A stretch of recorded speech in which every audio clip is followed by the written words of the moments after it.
Sker der dansker? Bare pis. Hej alle sammen, vi skal op og træne noget skulder i dag, og vi har fået at vide af herre Morten Lauritsen, at vi skal lave en lidt mere detaljeret specificeret video i dag. Så kort fortalt, så skal vi op og træne skulder. Vi starter med at lave 2 forskellige øvelser, som hedder, altså bestående af skulderpres. Den første bliver formentlig behind the head. Vi skal have noget styrke, vi skal løfte lidt tungt, vi skal have noget masse på vores skuldre.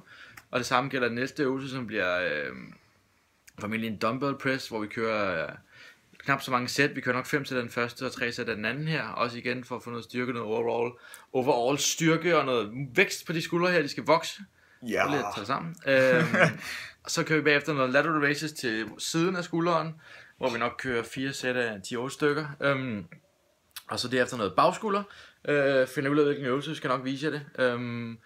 Og slutter af med noget shrugs til vores nakke. Helt almindeligt, vi kører nok med en barbell, og kører en 10 stykker af 4 sæt.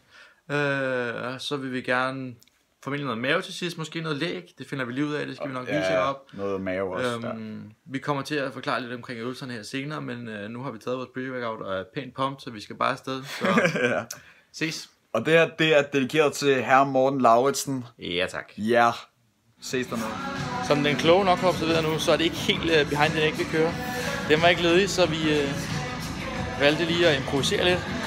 Og Frederik kan køre den her bare på machine press i stedet for. Lækkert, ikke? Og så.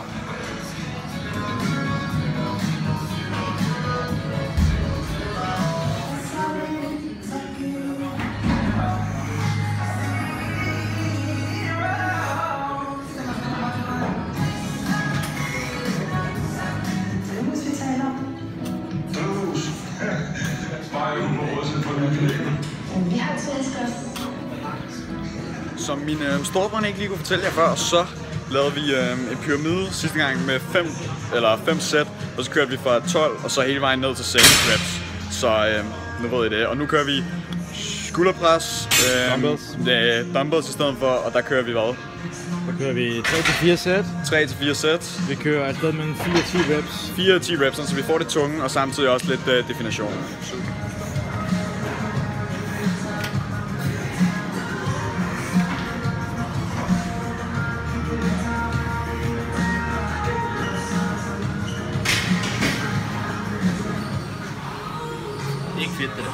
Det er ikke okay. Det er ulige vægt. Det er ikke okay. Det er ulige vægt. Ja, jeg har altid stærkest venstre.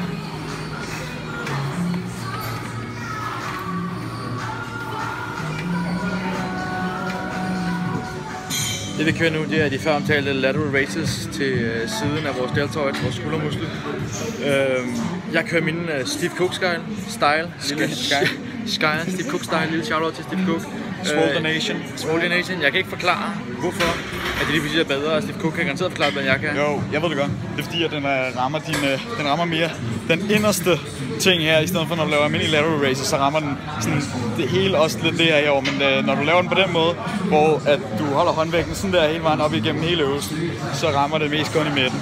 Det er pis fedt alt sammen. Det jeg bare vil sige, jeg kan bare mærke, at det gør pis ondt, og det hjælper bagefter. Det er lækkert. Ja.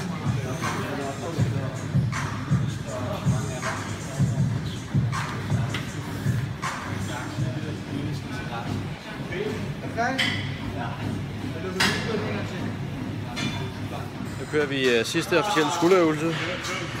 Det er til bagskulderen, som I kan se her, så er Frederik i fuld gang. Og der er dårligt kamera for hende. Den går som sagt i bagskulderen, og vi kører 4 sæt af 12. 4 sæt af 12, Frederik. Pisse fedt. Det er lækkert. Fedt. Det kan vi gøre.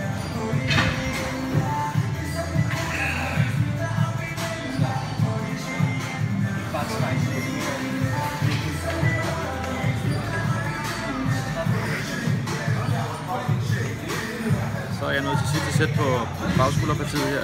Jeg kører lige et dropset her til sidst for lige at chokere musklerne og simpelthen tvinge dem til at vokse endnu hurtigere. Så kører lige 8-10 stykker med 16 kilo. Så går jeg ned og kører så mange jeg kan med 12 kilo. Kom så.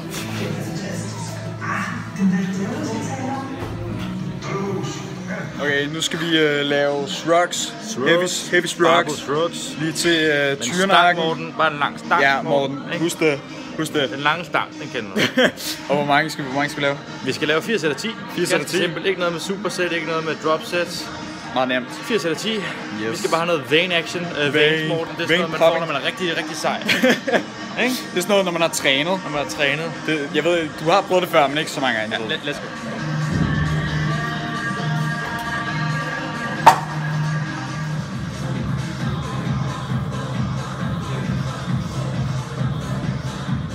Nu ser jeg godt, at det skulle være 4 sæt af 10, men jeg har besluttet mig for lige at give den gas, lige prøve at smide lidt mere vægt på, end jeg måske kan tage 10 stykker af, så til måske 6 eller måske 8. Men nogle gange skal man bare press the citron, som man siger i Sydney Lilland, åbenbart. Så, men vi kører.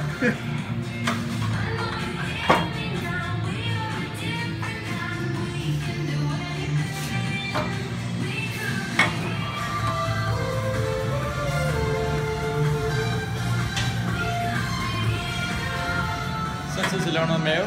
Det her det er meget bevæget. Bolden.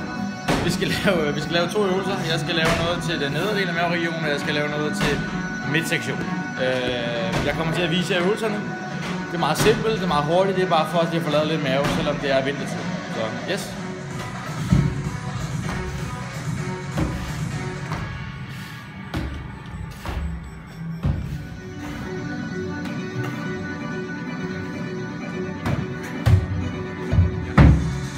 Jeg har tænkt mig at lave nogle hanging leg raises.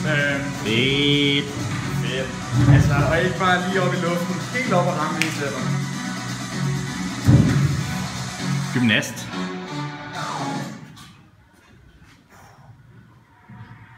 Uden at svinge alt for meget, ikke? Vi snakker om.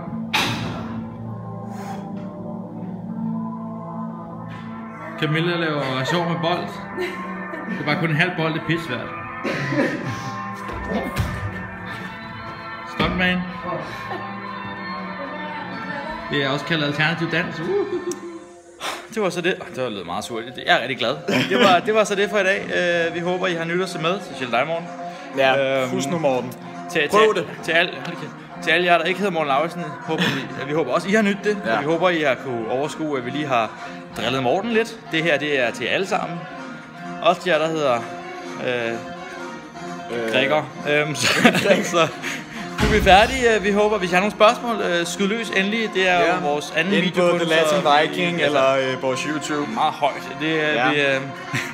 Det er som sagt kun vores anden video, så det er stadig meget nyt for os. Så skyd løs, men tak fordi I så med. Hej. Yes. Hvordan man har klemt sin skue, og det kører på øjemål.